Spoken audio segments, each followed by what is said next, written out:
오늘은 사순절 네 번째 주일입니다. 오늘도 이 기간을 통해서 우리가 예수님께 더 가까이 나아가고 예수님의 그 은혜와 사랑으로 우리 인생의 어두운 것들 다 몰아내며 예수님 안에서 행복을 만들어가는 우리 모든 성도님들 또한 그런 예배 되시기를 기원합니다. 이 시간 다 같이 자리에서 일어나셔서 하나님께 함께 예배 드리겠습니다.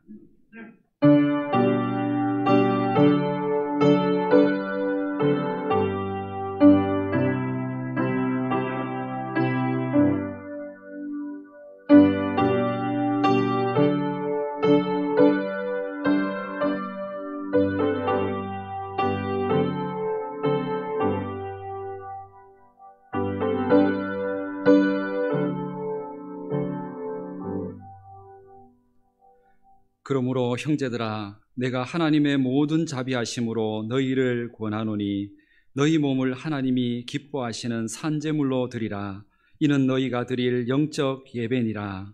우리의 생명과 구원자 되신 하나님, 오늘도 복된 주일에 구원받은 주님의 자녀들이 하나님께 예배하게 하시니 감사를 드립니다. 특별히 사순절 기간의 예배를 통해 예수님의 십자가의 사랑과 은혜를 더 깊이 깨달아 알게 하여 주시고 십자가의 능력으로 세상을 이길 힘을 얻게 하옵소서. 이 시간 예배할 때에 영광 중에 임재하시는 하나님을 보게 하여 주시고 말씀과 능력으로 우리를 새롭게 하시는 성령님을 만나게 하옵소서. 예수님의 이름으로 기원하옵나이다. 아멘. 다 같이 찬송가 10장 찬양을 함께 드리겠습니다.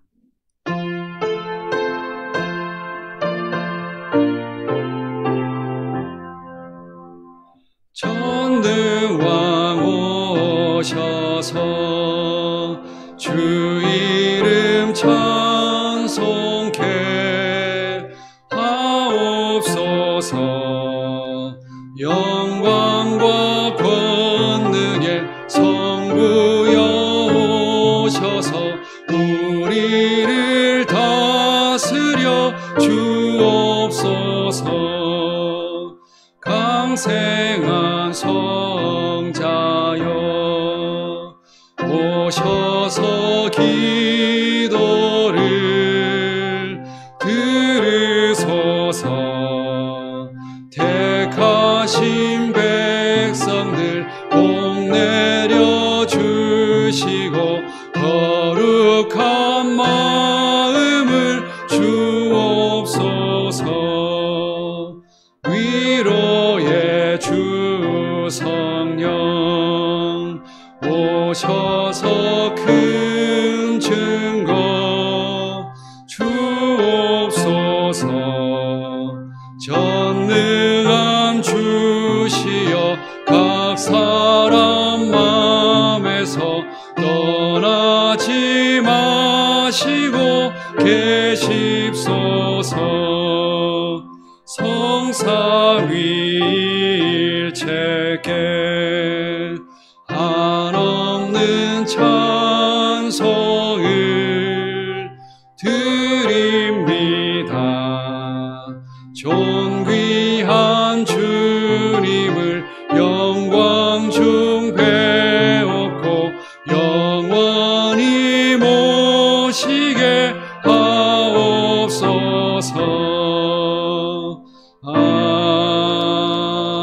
아멘. 이 시간 한 주간의 삶을 돌아보며 참회 기도를 함께 드리겠습니다.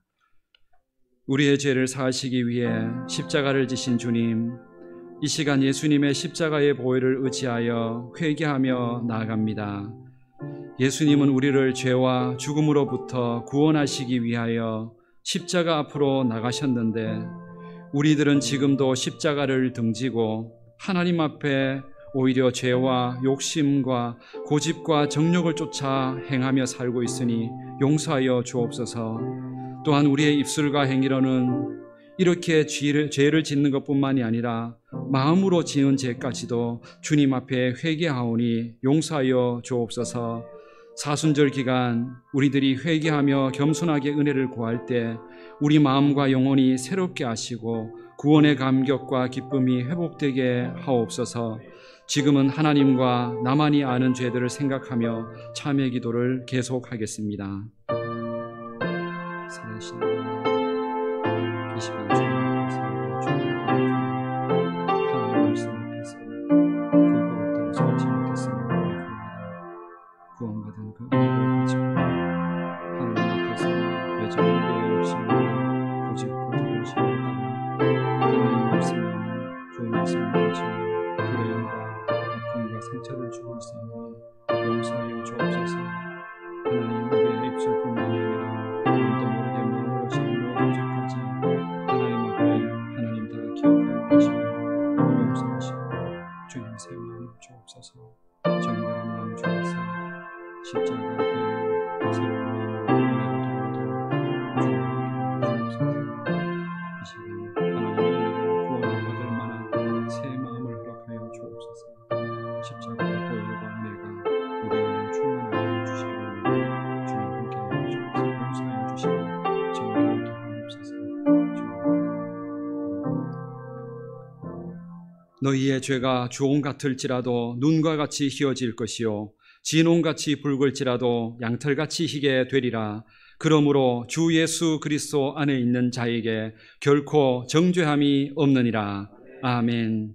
다같이 성시교독 127번 사순절 네 번째 말씀을 함께 교독하겠습니다. 여호와를 자기 하나님으로 삼은 나라 곧 하나님의 기업으로 선택된 백성은 복이 있도다.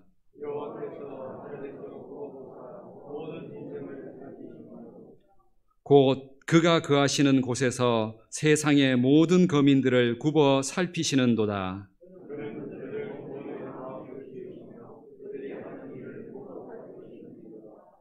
많은 군대로 구원 얻은 왕이 없으며 용사가 힘이 세어도 스스로 구원하지 못하는도다.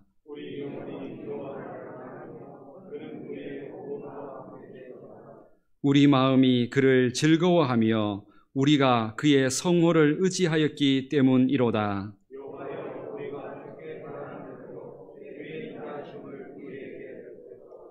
아멘. 다같이 사도신경으로 우리 신앙 고백을 함께 드리겠습니다. 나는 전능하신 아버지 하나님 천지의 창조주를 믿습니다. 나는 그의 유일하신 아들 우리 주 예수 그리스도를 믿습니다. 그는 성령으로 잉태되어 동정녀 마리아에게서 나시고 본디오 빌라도에게 고난을 받아 십자가에 못 박혀 죽으시고 장사된 지 사흘 만에 죽은 자 가운데서 다시 살아나셨으며 하늘에 오르시어 전능하신 아버지 하나님 우편에 앉아 계시다가 거기로부터 살아있는 자와 죽은 자를 심판하러 오십니다. 나는 성령을 믿으며 거룩한 공교회와 성도의 교제와 죄를 용서받는 것과 몸의 부활과 영생을 믿습니다. 아멘. 다 같이 자리에 앉으셔서 찬송가 273장 찬양을 함께 드리겠습니다.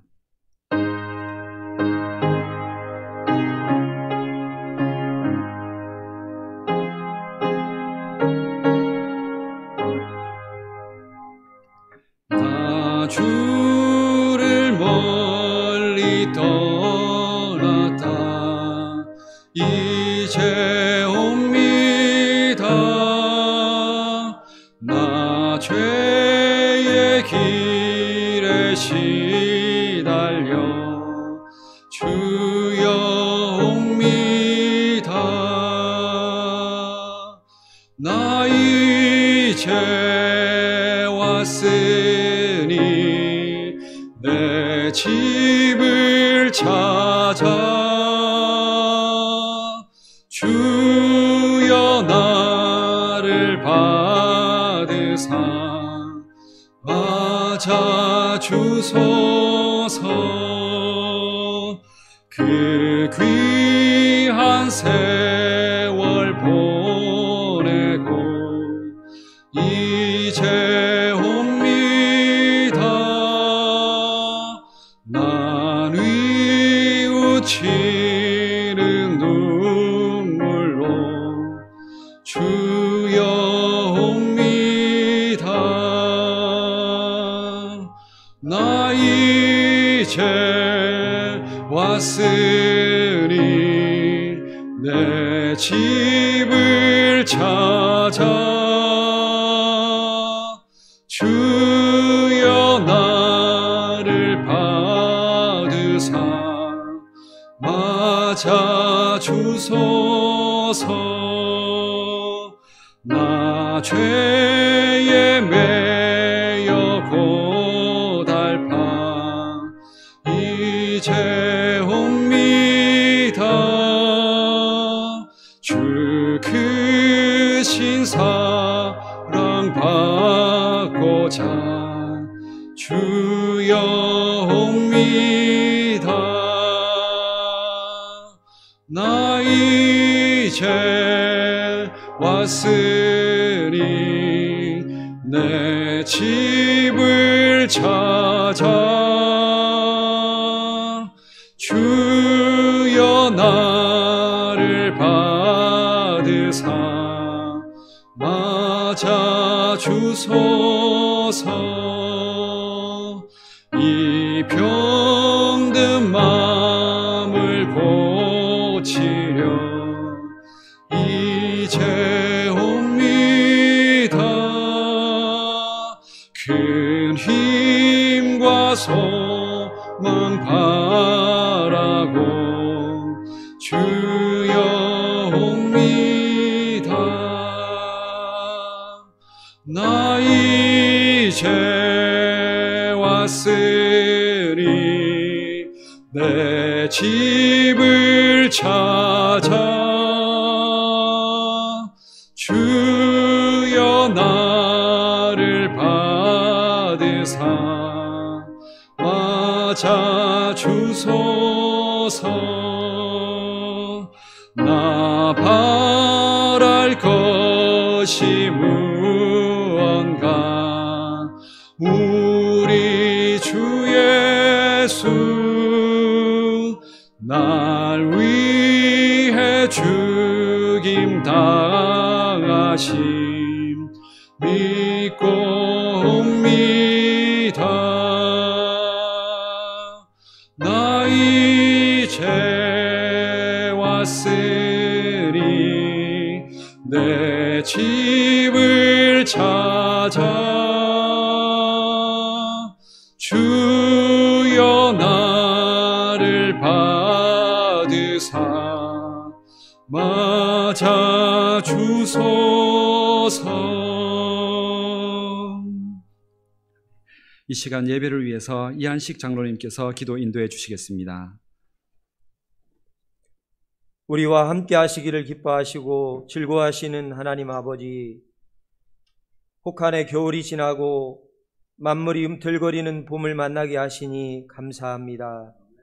이 아름다운 계절 창조주 하나님을 찬양하며 경배하오니 우리를 받아 주시옵소서. 따뜻한 봄 기운이 우리의 옷깃을 스치듯 우리의 심령에 성령의 뜨거운 바람이 불게 하시고 주님이 내 안에 내가 주님 안에 거하여 하나 되는 기쁨이 충만하게 하시옵소서. 인생의 수고와 무거운 짐을 주님께 맡깁니다. 쉼을 허락하시고 심령을 가볍게 하여 주시옵소서. 사순절을 맞이하여 천하보다 귀한 주님의 사랑, 십자가를 생각하며 날마다 나를 부인하고 내게 지어진 십자가를 감당할 수 있도록 힘을 더하여 주시옵소서. 세상 징조와 이 땅에 일어나는 현상들을 바라볼 때 주님 오실 날이 머지않은 것 같습니다. 나의 남은 삶을 계술할 줄 아는 지혜를 주셔서 세상 중심이 아닌 하나님 중심의 삶이 우선되게 하시고 충성된 청지기로서 맡겨진 사명을 잘 감당할 수 있도록 도와주시옵소서. 우리 교회를 사랑하시고 함께 하시는 하나님, 예수님과 함께 걷는 행복한 교회가 되기를 원합니다. 무엇보다 한 영혼을 살리며 이웃에게 사랑을 전하는 교회, 힘들고 소외받는 자들과 함께하는 교회가 되기를 원합니다. 우리 모두 주님의 심장 가지고 하나님이 기뻐하시는 교회로 나아가게 도와주시옵소서. 우리의 형편과 처지를 잘 아시는 주님, 영육간의 연약한 자들을 돌보시사 열리고 일어서는 치유의 역사와 먹고도 남는 오병이어의 풍성함으로 채워 주시옵소서. 코로나의 고난 가운데도 하나님을 잊어버리지 않고 성도의 신앙 지켜 살아갈 때 다음 세대들도 우리를 본받아 하나님만 경외하고 섬기며 살아가게 도와 주시옵소서. 말씀 전하시는 목사님에게 영역을 질변화 더하여 주시고 말씀을 들을 때에 깨닫고 결단하며 그 말씀대로 순종할 수 있는 믿음을 더하여 주시옵소서. 흩어져 있는 북부의 모든 권속들을 지키시며 평탄한 삶으로 인도하여 주시옵소서. 모든 영광 하나님 홀로 받으시길 간구하오며 우리의 힘이요 피난처 되신 예수님의 이름으로 기도합니다. 아멘.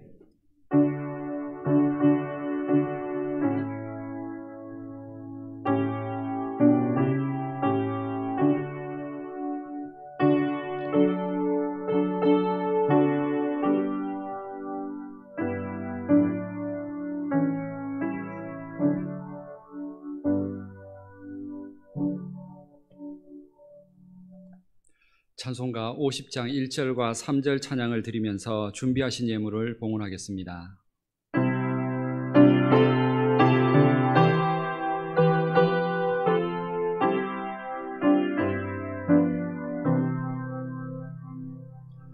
내게 있는 모든 것을 아낌없이 드리네. 사랑하고 의지하며 주만 따라 살리라. 주께 드리네. 주께 드리네. 사랑하는 구주 앞에 모두 드리네.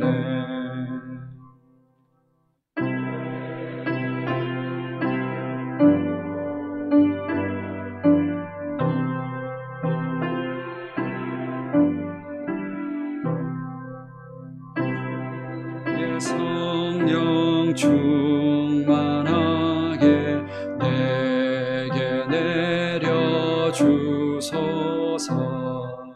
주께 드리네. 주께 드리네. 사랑하는 구주 앞에 모두 드리네.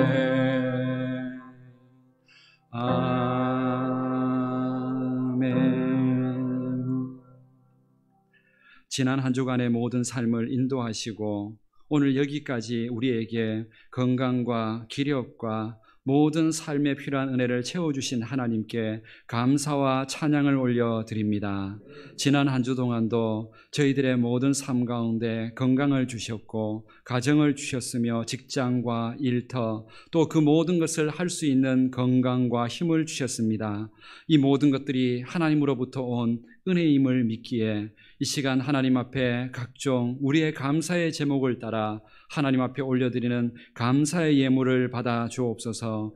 또한 하나님 앞에 우리의 소득의 10분의 1을 구별하여 하나님으로부터 왔으니 또한 하나님께서 그 모든 것 채워주신다는 그 약속을 믿기에 하나님 앞에 구별하여 드리는 11조의 예물과 또한 목적의 헌금, 선교의 예물, 주일의 모든 예물들을 통하여서 저희들이 하나님께 감사하는 그 믿음과 신앙의 고백을 올려드리오니 기쁘게 받아 주옵소서.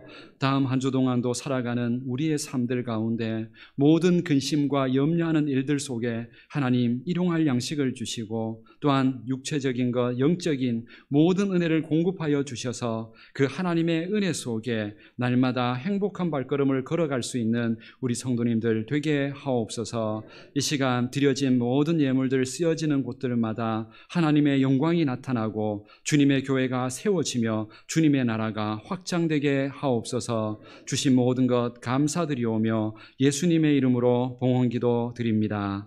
아멘. 오늘 우리에게 주시는 하나님 말씀은 마태복음 7장 21절에서 27절까지 말씀입니다.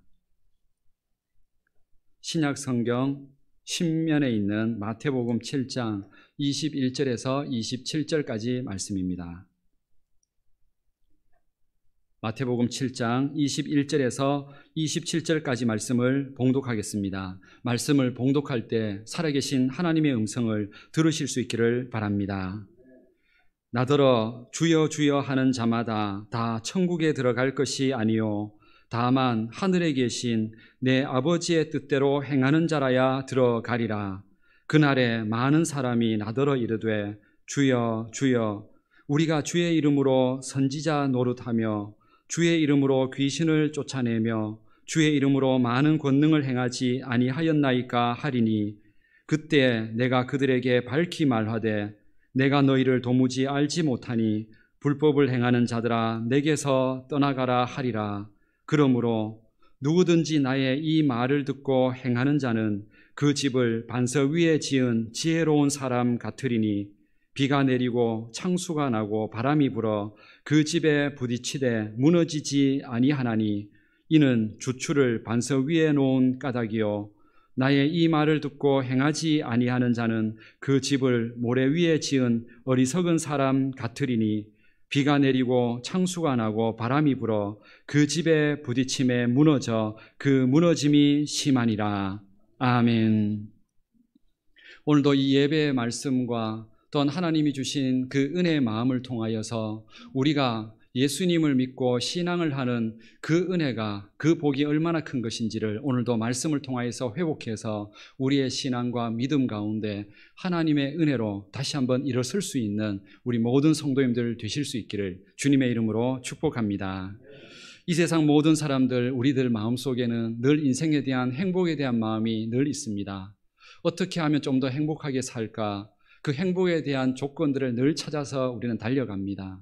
어떤 사람들은 그것이 건강이라 말하기도 하고 어떤 사람들은 돈이라 하기도 하고 때로는 그것이 가정, 사랑이라 말하기도 합니다.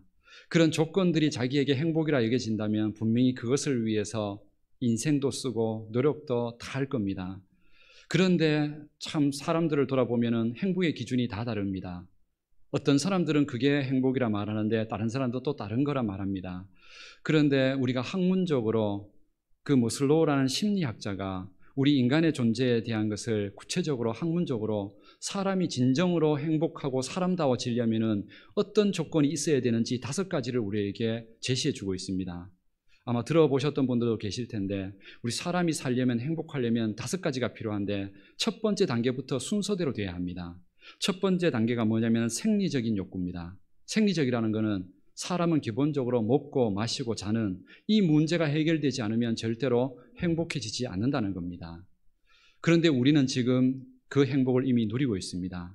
한때는 우리도 못 먹고 힘든 때가 있었습니다. 그래서 아침마다 인사하는 인사가 무슨 인사였습니까? 식사하셨습니까? 식사를 못하고 죽는 일들이 너무 많으니까 그것이 한때는 우리에게 행복의 기준이 됐던 때가 분명히 있었습니다. 그것이 아직까지도 우리는 아침마다 만나면 식사하셨습니까? 이 얘기가 이제 인사가 먼저 나오는 거죠. 그런데 이제는 그런 시대가 지나갔습니다. 이제는 냉장고에서 먹을 게 넘쳐납니다. 오히려 버립니다. 또 심하게 너무 많이 먹어가지고 비만이 걸려서 힘들지 그게 오히려 못 먹어서 그렇게 건강을 오히려 유지하는 경우는 더 없다는 거죠. 우리들에게 있어서 이 생리적인 문제는 이미 해결이 되었습니다. 얼마든지 행복할 요건이 갖춰졌다는 거죠.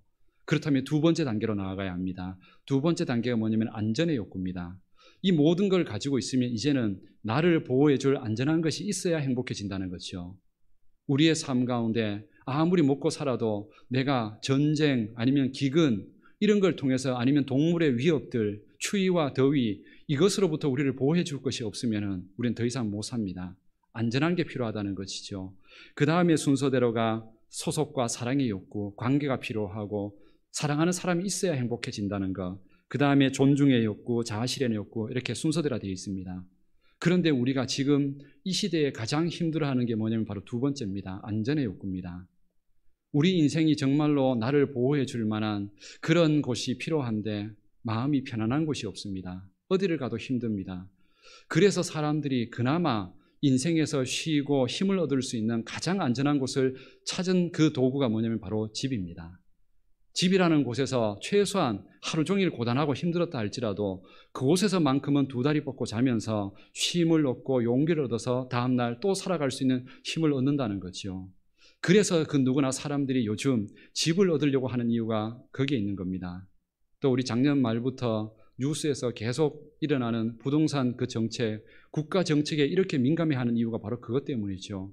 자기 집을 가져야 행복한데 그 집 못 가지는 그 문제 때문에 이렇게 온 국민이 다 신경 쓰고 있고, 거기에다 더 힘든 이유는 뭐 정치적인 이야기로 한다는 뜻이 아니라 요번에 LH 사건, 그 사건 때문에, 그 문제 때문에 일반 서민들이 집을 가질 수 있는 그 기회를 우리가 오히려 잃어버리고 있다는 그런 분노함 때문에 힘들어하고 있다는 것. 이 모든 것이 안전하게 살아야, 안전을 가져야만 행복해지는 이 사람의 기본적인 욕구가 해결이 되지 않아서 이런 문제들이 생긴다는 거죠.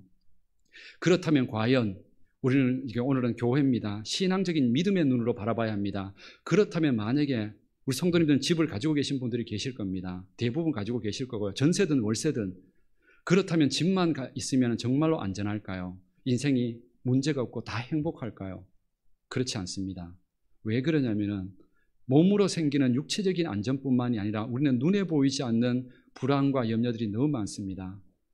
코로나 때문에, 질병 때문에, 때로는 지진, 기근, 교통사고, 범죄, 수많은 일들 때문에 우리는 여전히 불안합니다. 나를 안전하게 지킨다고 확신을 할 수가 없습니다.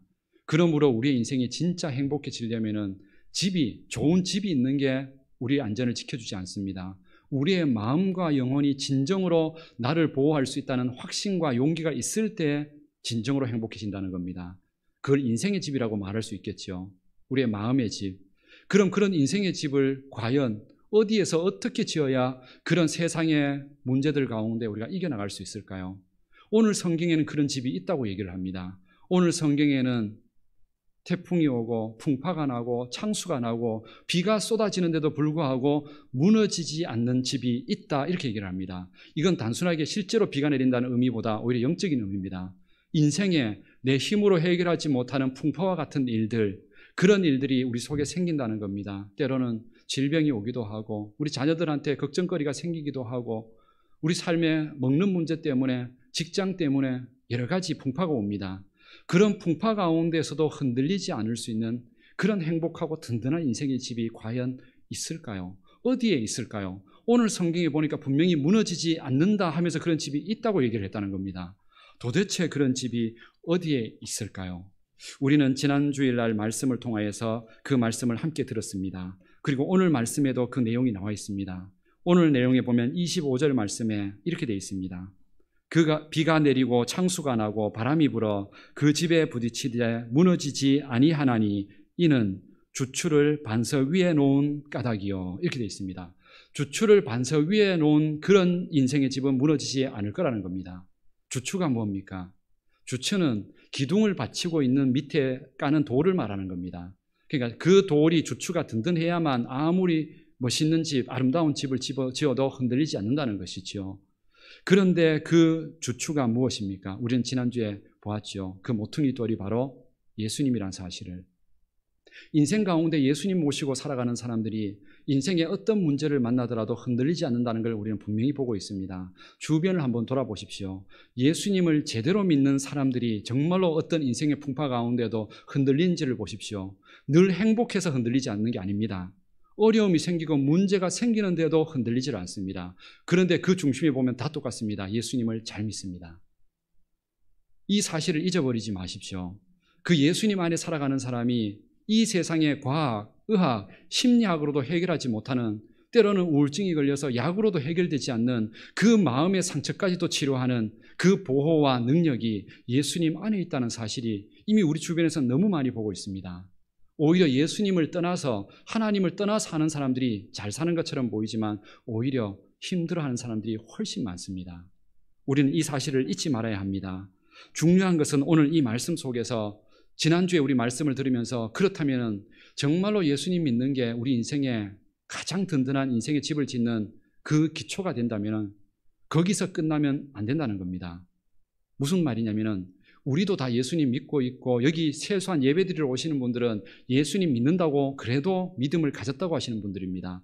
그런데도 인생의 풍파가 생겼을 때 흔들리고 때로는 예배를 못 지키고 기도하지 못하기도 하고 불안해하고 그런 우리의 삶들이 생긴다는 거죠. 이유가 뭘까요? 예수님을 안 믿어서가 아닙니다. 예수님을 믿기는 믿는데 오늘 성경대로입니다. 그 주추를 반석 위에다가 든든히 세워가는 과정과 노력이 필요한데 그걸 안 하는 겁니다. 이것이 이제 문제가 되는 것이죠. 그런데 오늘 성경에 보면은 그것을 비유로 이렇게 드렸습니다. 이 예수님을 믿기는 믿는데 진정으로 반석 위에 서야 되는데 어떤 사람들은 모래 위에다가 그 주추를 세우는 사람들이 있더라 이렇게 얘기를 하더라는 겁니다.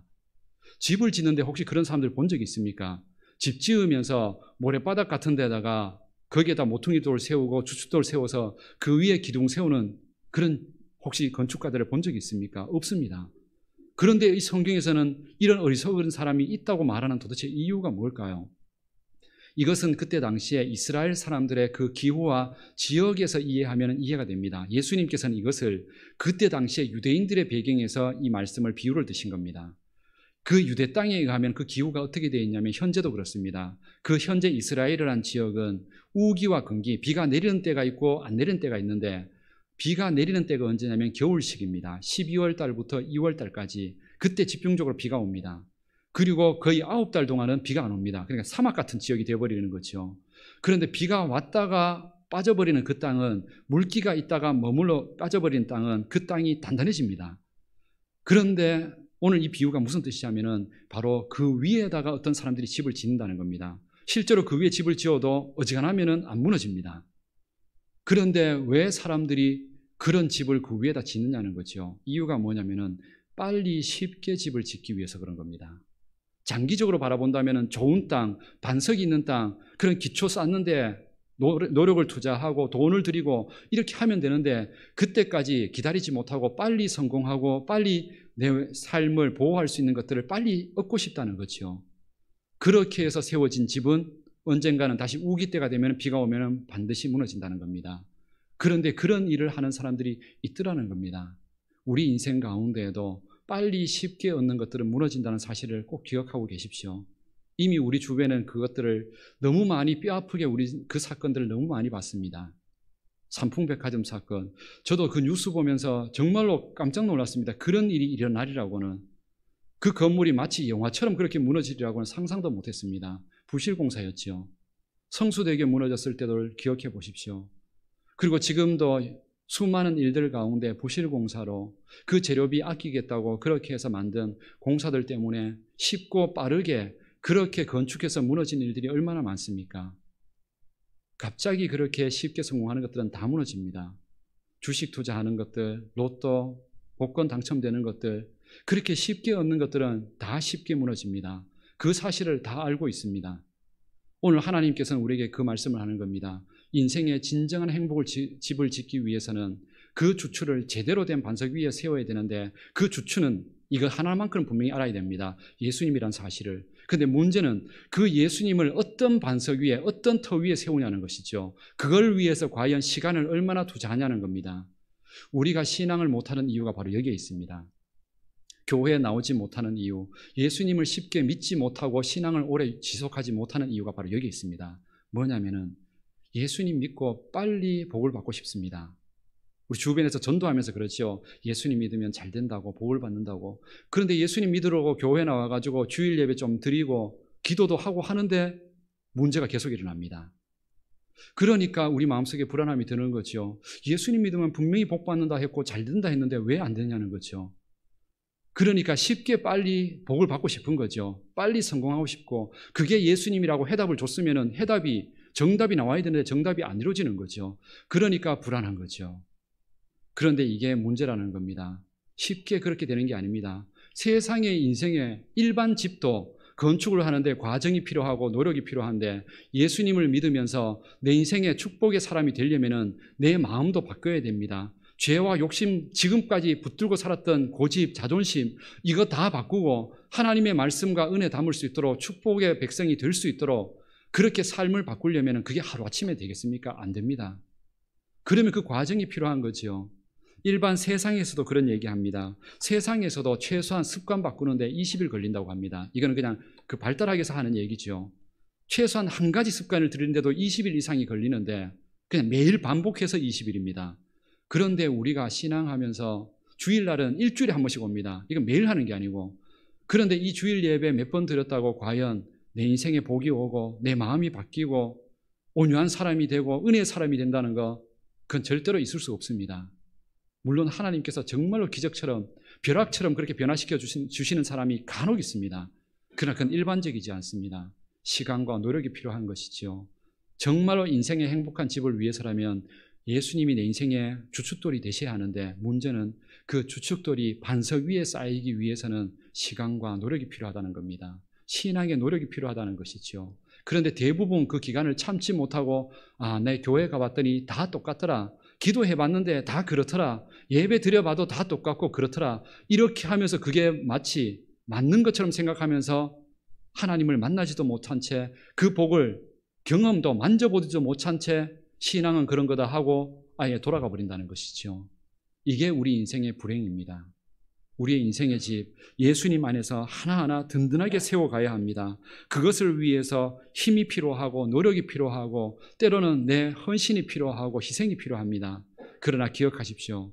그런 노력과 헌신과 희생을 통해서 예수님을 붙든 사람은 한 번 그렇게 반석 위에 집을 세운 사람은 그 위에다가 나중에 어떤 건축물 2층, 3층, 5층, 10층을 짓더라도 무너지지 않습니다. 어떤 인생의 꿈을 찾아가고 어떤 풍파를 만난다 할지라도 흔들리지를 않습니다. 이 사실을 믿으셔야 합니다. 제가 드리는 말씀이 아니고 하나님께서 우리에게 인생의 행복을 위하여 주신 기준이라는 겁니다. 예수님을 위해서 예수님 안에서 우리의 신앙이 회복될 때까지 그 시간들을 투자하십시오. 그 예수님이 정말로 인생의 행복이라고 작은 희망이 생겼다면 머무시면 안 됩니다. 행동으로 움직여지셔야 합니다. 우리는 세상의 건축도 다 그렇게 봅니다. 혹시 우리 성도님들 중에 그런 분들 계십니까? 혹시 집을 건축하는데 한 1, 2주일 후에 가봤더니 아직도 터닫고 있고 아직도 밑에 돌 깨고 있고 몇 주 후에 가봤는데 여전히 철골 드러나 있고 시멘트 하얗게 바려져 있고 그거 보면서 혹시 성도님들 그렇게 얘기하시겠습니까? 이 집이 이 모양이라 그러면은 나 차라리 집 안 짓겠다 하고 허물어 버리겠습니까? 아닙니다. 기다립니다. 이유는요.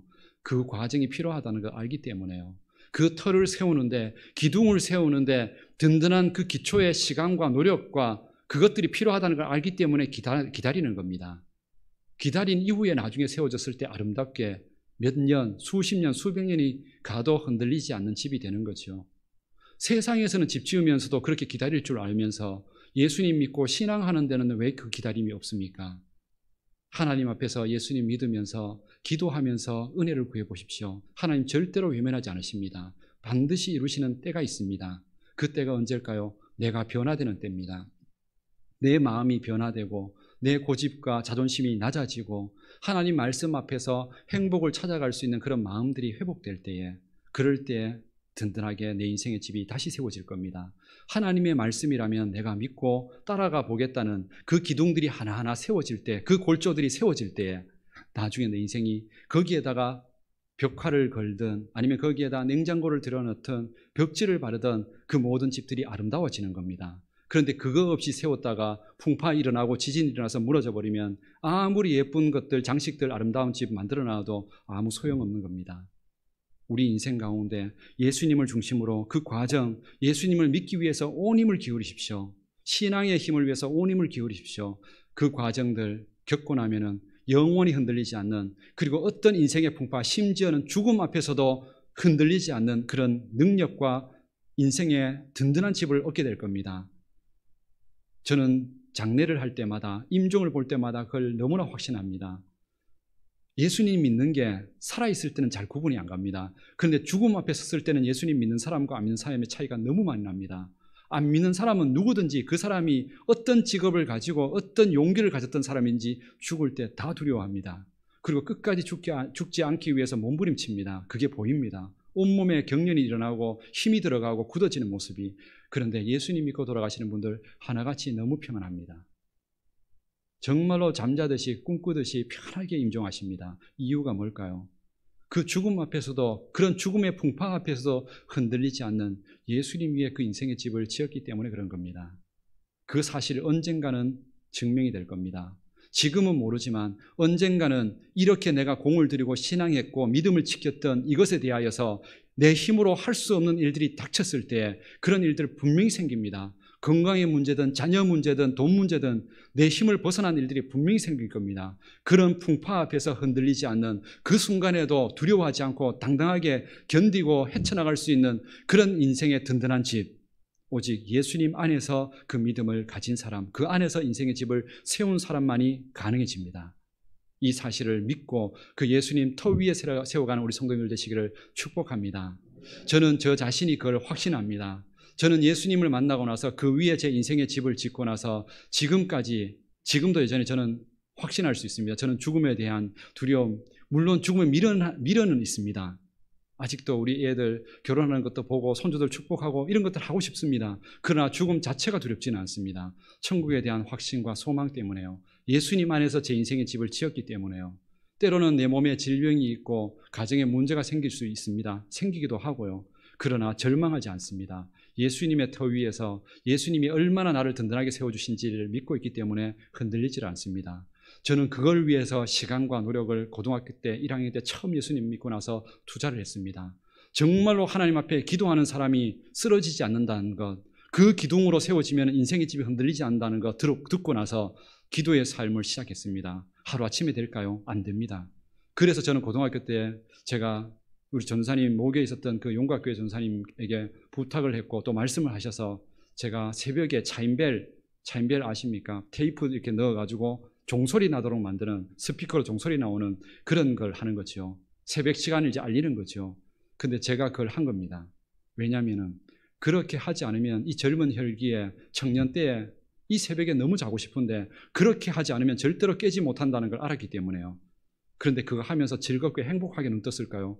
아닙니다. 죽을 것 같았습니다. 피곤해서 정말로 힘들어서 일어나기 싫어서 그런데 순간순간 드는 생각이 내 한 나가면 종 안 울리고 종 안 울리면 새벽 기도 때 못 나오는 겁니다. 우리 어르신들이. 그 책임 때문에 어쩔 수 없이 나가는 겁니다. 그래서 방학 때만 되면은 이걸 지키기 위해서 작은 교회였는데 그 2층 다락방이 있습니다. 정말로 이렇게 추운 방이었는데 그 추운 방에 거기에 잠을 자면서 오후에 가가지고 방학 때가 되면 거기서 공부하고 거기서 잠을 자고 새벽 기도에 나와서 차인벨을 울리고 새벽 기도를 시작하는 겁니다. 젊은 청년의 때에 이렇게 하면은 친구들이 다 욕합니다. 교회에서 그렇게 좀 세상 말로 한다면 미쳤다고. 그러면서 그렇게 해가지고 진짜 네 인생 행복해지냐고 그렇게 얘기합니다. 그러나 지금 20년, 30년 지나고 나서 저는 그거 확신합니다. 제 친구들 만나면은 제 친구들하고 얘기 들어보면 때로는 이혼 위기 앞에 처해 있는 친구들, 이혼한 친구들, 가정의 문제, 돈 문제 때문에 정말로 가정이 거의 파탄 직전에 가는 친구들, 중독, 도박 이런 얘기 듣는데 그 친구들 다 부러워합니다. 제 삶을. 20년, 30년 전에는 몰랐습니다. 예수님 믿는 게 이렇게 큰 차이가 나는 줄을. 그런데 지금은 오히려 저를 부러워합니다. 오히려 만나면 저보고 기도해 달라고 합니다. 정말로 예수님 안에서 기도의 집, 이 기둥 하나 세웠더니 정말로 인생이 흔들리지 않은 은혜를 저는 얻었습니다. 이것뿐만이 아닙니다. 예배에 대한 것, 기도에 대한 것, 찬양에 대한 것, 말씀 보는 것도 정말로 이거 쉽지 않았습니다. 말씀 안에서 분명히 용기와 지혜가 있다는 걸 알긴 아는데 성경 보는 게 이게 쉽지를 않습니다. 우리 성도님들 매일 성경 읽어보시면 알겠지만 그래서 저희 교회 그때 있었던 제 담당 선생님이었던 분이 고등부 선생님이었죠. 저희들한테 훈련을 시켰습니다. 뭐냐면은 100일 동안 한 번도 하루도 빠지지 않고 100일 동안 매일 성경을 읽으면 한 장이라도 읽으면은 상을 주겠다는 겁니다. 큰 상을 걸었습니다. 그런데 그걸 하는데 얼마나 어려웠는지 너무 힘듭니다. 왜 힘드냐니까 정말로 작정하고 하면은 한 달은 합니다. 한 30일, 40일, 50일. 근데 하다가 어느 날 그냥 막 일하다가 아니면 학교 갔다가 잠깐 사이에 잊어버리고 그날 자버립니다. 자버리면 그 다음날 일어나면 정말로 통곡합니다. 이거 다시 그 다음날부터 또 하루 시작해야 되기 때문에 이거 하는데 제가 거의 2년 걸렸습니다. 100일을 매일 성경 읽는데 거의 2년이 걸렸습니다. 근데 2년 딱 걸리고 나니까 하나 제 몸에서 나타난 변화가 있었습니다. 보면 실제로 일어난 변화인데요. 밤에 자다가도 성경을 안 읽으면 꿈속에서 성경 안 읽다고 깜짝 깨어납니다. 정말로 도산 안창호 선생님처럼 책을 안 읽으면 입에 가시가 돋친다는 그 말이 무슨 뜻인지 정말 이해가 됐습니다. 그것이 저의 삶에 힘이 되어서 어떤 순간에도 지치고 힘들 때마다 그 말씀 안에서 용기를 얻고 위로를 얻는 그 기둥이 저의 인생에 지금도 기둥이 되어서 어지간한 문제에서는 물론 걱정도 됩니다. 문제가 생기면. 그런데 그 걱정에 대해서 절대로 절망하지 않습니다. 하나님의 그 말씀이 생각나고 말씀 앞에서 기도할 수 있는 힘이 있기 때문에요. 찬양도 그랬습니다. 찬양도 하기 위해서 제가 일부러 독학해서 기타 사가지고 혼자서 독학하면 너무 찬양하고 싶어서 밤새도록 찬양하고 그래서 나중에 또 자원했습니다. 제가 오후창 예배 때 제가 찬양하겠다고. 그 못 부르는 그 찬양 부르면서 그렇게 찬양을 했던 그 시간들이 저에게 위로가 되었고 지치고 힘들 때마다 찬양의 가사들이 저를 일으켜 세우는 능력이 되었습니다. 그리고 그 길이 결국엔 저를 목회자까지 저의 인생을 세우는 모든 삶의 터전이 되었습니다. 이런 얘기가 과연 저만의 얘기일까요? 아닙니다. 예수님 믿고 인생을 투자한 모든 사람들의 이야기입니다. 특별히 우리 젊은 청년들, 학생들 이 말씀에 대하여 정말로 가슴에 새겨야 합니다. 젊은 청년의 시기에 예수님 믿으면서 교회에서 하루 종일 주일날 보내고 새벽마다 예배 드리러 가고 기도하고 이렇게 하는 것들 친구들 다 우습게 여깁니다. 그러면서 세상 친구들 그런 거 없이 빨리 성공합니다. 빨리 공부 열심히 해가지고 좋은 직장 들어갑니다. 그러나 나중에 돌아보십시오. 절대로 행복하지 않습니다. 그 가정마다 정말로 가정마다 얼마나 힘들고 어렵고 지치고 어렵게 살아가는지. 그런데 예수님 믿는 가정들 청년 때에 예수님 앞에서 그 신앙 믿음 지켰던 그 청년들 나중에 지나보면은 어떤 직업을 가졌든지 흔들리질 않습니다. 당당하게 살아갑니다. 행복하게 살아갑니다. 그 힘이 어디서 왔을까요? 예수님 안에서 그 인생을 투자했기 때문에 그렇습니다. 그 인생의 집 예수님 위에 세우면은 행복하다는 거 확신했기 때문에요. 이 이야기가 오늘 저만의 얘기라 그러면 제가 사기꾼이 되겠죠. 그러나 지금까지 역사가 그랬었고 지금 우리 주변에도 이 땅 가운데 수많은 그리스도인들이 그 믿음 안에서 행복을 누려가고 있다는 사실 믿으십시오. 그 예수님 안에서 인생의 터를 쌓는 거, 그걸 위해서 시간을 투자하는 거 아까워하지 마십시오. 주일 예배 드리러 오는 거, 새벽마다 기도하는 거, 성경 보는 시간, 기도하는 시간, 이거 절대로 아까워하지 마십시오. 그 위에 인생의 집을 세우면 오늘 성경대로입니다. 인생의 창수가 태풍이 오고 기근과 지진이 일어나도 절대로 무너지지 않는 하나님이 주시는 은혜의 집, 행복의 집, 믿음의 집이 될 것입니다. 오늘 이 약속을 다시 한번 가슴에 새기고 우리 남은 생애 동안 정말로 세상 가운데 있는 하나님 없이 성공하는 거 부러워하지 마시고요. 예수님 안에서 인생의 집을 한 걸음 한 걸음씩 나가십시오. 그러면 작은 것에도 행복하고 작은 것에도 즐겁고 인생이 얼마나 살만한지 모릅니다. 그런데 예수님 떠나면 살만한 게 없습니다. 예수님 떠나면 나이 점점 들면 들수록 요양원으로 가셔야 되고, 요양원이 나쁘다는 뜻이 아니고요, 할 것이 없어진다는 뜻입니다. 그런데 예수님 믿는 사람들은요, 요양원에 가서도 쌩쌩합니다. 왜 쌩쌩한지 아세요? 거기 가서도 성경 읽고 거기 가서도 기도하면서 옆에 있는 분들 전도합니다. 그러니까 살 의욕이 생겨서 그분들이 쉽게 치매가 안 걸립니다. 예수 믿는 사람들이 참 신기해요. 우리 예수 믿는 사람들은 정말 어느 곳에 있든지 예수님 안에 살아가는 사람들은 어떤 인생 가운데에도 삶의 희망과 기쁨이 있다는 사실을 기억하고 그 위에 우리 성도님들 멋있게 인생의 행복들, 추억들 만들어 가실 수 있는 우리 모든 성도님들 되실 수 있기를 주님의 이름으로 축복합니다. 다 같이 기도드리겠습니다. 살아계신 하나님, 오늘도 우리는 하나님의 말씀을 통하여서 특별히 이 사순절 기간에 우리에게 예수님 왜 그 십자가를 지셨는지, 왜 예수님의 우리에게 구원자가 되시는지 다시 한번 그 믿음 가운데 서는 것이 얼마나 행복한 일인지를 깨달으라 말씀하시니 우리의 인생을 다시 한번 예수님 안에서, 신앙 안에서, 믿음 안에서 우리의 인생을 세울 수 있게 하여 주옵소서. 그것이 비록 더디고 힘들다 할지라도 그 집 위에 세워지기만 한다면 어떤 인생 가운데도 흔들리지 않는 능력과 축복이 된다는 것을 확신하오니 이 약속의 말씀이 우리 가정, 우리 인생, 우리 가문, 우리 교회의 말씀이 되게 하여 주옵소서. 남은 인생 동안도 예수님과 함께 행복한 발걸음을 만들어갈 수 있는 우리 모든 성도님들 되기를 원하오며 예수님의 이름으로 기도드립니다. 아멘. 이 시간 우리 말씀을 생각하면서 믿음으로 우리 찬양으로 함께 우리 고백하기를 원합니다. 찬송가 488장 찬양을 우리의 박수와 믿음과 고백으로 함께 찬양을 드리겠습니다.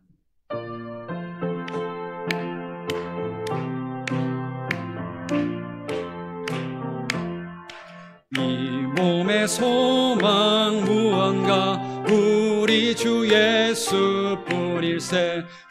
우리 주 예수밖에는 믿으리 하주 없도다.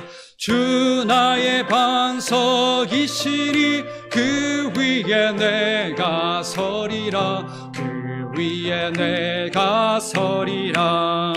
무섭게 바람 부는 밤 물결이 높이 설렐 때 우리 주 크신 은혜에 소망에 닿칠 줄이라. 주 나의 반석이시니 그 위에 내가 서리라. 그 위에 내가 서리라. 세상에 믿던 모든 것 끊어질 그날 되어도 주의 언약 믿사와 내 소망 더욱 크리라. 주 나의 반석이시니 그 위에 내가 서리라. 그 위에 내가 서리라. 바라던 천국 올라가 하나님 앞에 배울 때 주의 의를 힘입어 여시 바로 서리라. 주 나의 반석이시니 그 위에 내가 서리라. 그 위에 내가 서리라. 아멘. 날마다 그 예수님의 반석 위에 아름다운 인생의 집을 마음껏 지어가는 우리 모든 성도님들 되시기를 주님의 이름으로 축복합니다. 교회 소식을 전해드리겠습니다. 오늘은 사순절 네 번째 주일입니다. 부활주일까지 아직 몇 주간이 남았습니다. 이 시간 동안 우리의 신앙과 믿음이 예수님 안에 다시 한번 신앙 세워질 수 있는 좋은 신앙의 절기로 그렇게 좀 더 애쓰고 노력하는 시간을 가지시기를 바랍니다. 주일 낮 예배는 계속 1부와 2부 예배로 드리고 실시간으로 유튜브로는 2부 방송으로 계속 방송이 되고 있습니다. 2021년 종교인 성경일독 대행진이 이번 주는 여호수아 13장에서 사사기 8장까지입니다. 최소한 성경을 혼자 못 읽으면 이 시간이라도 같이 따라오셔서 1년에 한 번쯤은 성경 전체를 한번 읽고 말씀 가까이 할 수 있는 좋은 훈련의 시기로 또 그것이 은혜가 될 수 있도록 함께 동참해 주시기를 바랍니다. 주보의 말씀 묵상도 계속 함께 나누시길 바랍니다. 다음 주일날은 사순절 구제헌금을 하도록 하겠습니다. 낮예배 시간에 지역복지를 위한 구제헌금을 합니다. 이번 사순절 기간 이번 한 주 동안 기도하시면서 한 끼만 아끼시면 됩니다. 그리고 차 한 잔 마시는 거 아끼셔서 1,000원이 되든 5,000원이 되든 그것을 다음 주에 구제헌금으로 봉투를 다 준비할 겁니다. 그렇게 준비하시면 나중에 그걸 가지고 우리 명륜동 복지센터에 전액을 후원을 합니다. 그러면 그걸 가지고 독거노인들 그리고 식사 못하는 분들에게 우리 교회 이름으로 그 음식이 제공이 됩니다. 반찬이 제공이 됩니다. 우리가 이 사순절 기간 동안에 예수님의 고난에 동참하는 이 은혜를 나타내기 위해서 우리 작은 정성들을 이렇게 함께 모으셨으면 좋겠습니다. 다음 주에 기도하시는 마음으로 함께 동참해 주시기를 부탁을 드립니다. 계곡교회 목사위 및 임직 예식이 오늘 오후 3시에 있습니다. 교회 유람이 필요하신 분들은 사무실에 있습니다. 가져가시고 혹시 못 가져가신 분들은 가져가시고 또 혹시나 수정사항이 필요하시면 저에게 말씀해 주시기를 바랍니다. 이번 주 교회 청소는 3남성교회와 4여전도입니다. 아직까지 거리두기 단계가 있어서 함께 모여서는 못하고 주중에 청소하시고 메모지를 1층 유리에 붙여두시면 나머지 안 했던 부분들을 함께 청소하고 또 섬기는 시간을 갖도록 하겠습니다. 이 시간에는 우리 결혼한 가정이 있어서 12월 달에 결혼을 했는데 코로나 괜찮아지면 인사를 한번 드리겠다 했는데 이 기간이 길어져서 그리고 또 소방서에 근무하는 공무원이다 보니까 또 더 어쩔 수 없이 잘 모이지를 못해서 오늘에서야 인사를 드립니다. 그래서 오늘 또 나가실 때에는 또 이 가정에서 떡과 음료수를 또 제공을 했습니다. 축복하는 마음으로 그 가정을 축복해 주시기를 바랍니다. 우리 결혼한 몇 달 지났긴 했지만 여전히 신랑 신부 신혼부부입니다. 앞으로 나오셔서 우리 앞쪽에 오셔가지고 우리 성도님들한테 같이 한번 인사하도록 하겠습니다. 앞으로 두 신랑 신부 같이 한번 나와주시기 바랍니다. 얼굴을 잘 모르실 수도 있는데 우리 권원일 장로님, 이후승 권사님의 아드님이시고 이제 며느리가 되시는 분이십니다. 너무 좋아가지고 어지간하면 세영 씨가 잘 안 웃는데 제가 전에 신방 처음 갔을 때는 인상 쓰고 계셨는데 결혼하고 나서는 맨날 웃습니다. 정말 행복한가 봐요. 좋은 분 만나신 거로. 따로 인사를 못 드려서 오늘 이렇게 대표로 인사할 때 오늘 다 그렇게 못 찾아가신 분들은 감사하고 또 축복하는 마음으로 그렇게 큰 박수로 잘 살라고 격려해 주시기 바랍니다. 우리 인사하겠습니다. 자리로 들어가시고 나중에 인사 못한 분들은 따로 바깥에서 또 축복의 인사를 또 나눠주시기를 바랍니다. 그리고 저 두 부부가 앞으로 더 열심히 신앙 잘할 수 있도록 예수님 안에서 더 행복해지도록 기도해 주시고 또 그런 신앙할 수 있도록 함께 축복해 주시기를 부탁을 드립니다. 그리고 지지난주에는 또 결혼한 가정 우리 청년 두 분 지난주에 신혼여행을 갔다 왔다고 합니다. 우리 건승겸 청년, 정한나 청년 알고 계시죠? 우리 교회에서 만나서 결혼을 했고 우리 교회에서 신앙할 수 있어서 너무 좋은 청년들. 그리고 우리 장로님 아들 우리 세영 씨도 마찬가지지만 앞으로 좋은 기회 때 우리 함께 믿음의 은혜를 같이 나눌 수 있는 우리 젊은 세대들이 함께 행복하게 신앙하고 그런 은혜를 나눌 수 있는 그런 좋은 교회 될 수 있도록 앞으로 우리 어르신들이 기도 많이 해주시고 축복해 주시기를 바랍니다.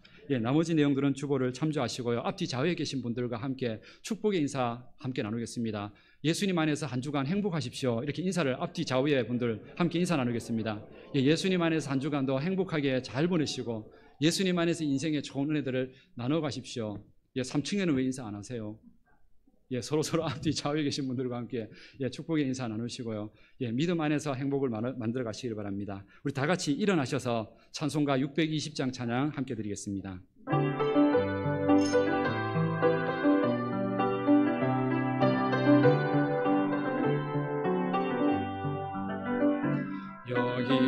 여기에 모인 우리 주의 은총 받은 자여라. 주께서 이 자리에 함께 계심을 아노라. 언제나 주님만을 찬양하며 따라가리니 시험을 당할 때도 함께 계심을 믿노라. 이 믿음 더욱 굳세라. 주가 지켜주신다. 어두운 밤에도 주의 밝은 빛 인도하여 주신다. 우리 주 예수 그리스도의 은혜와 하나님의 사랑과 성령의 교통하심과 함께하심이 어떤 인생의 풍파 가운데도 흔들리지 않는 그 믿음의 집, 은혜의 집을 든든하게 짓기 위하여 예수님 안에 다시 한번 그 믿음과 신앙을 세우기를 다짐하고 결심하는 우리 모든 성도님들의 그 믿음 위에 가정과 교회와 이 민족 위에 영원토록 함께하여 주시기를 축원하옵나이다. 아멘.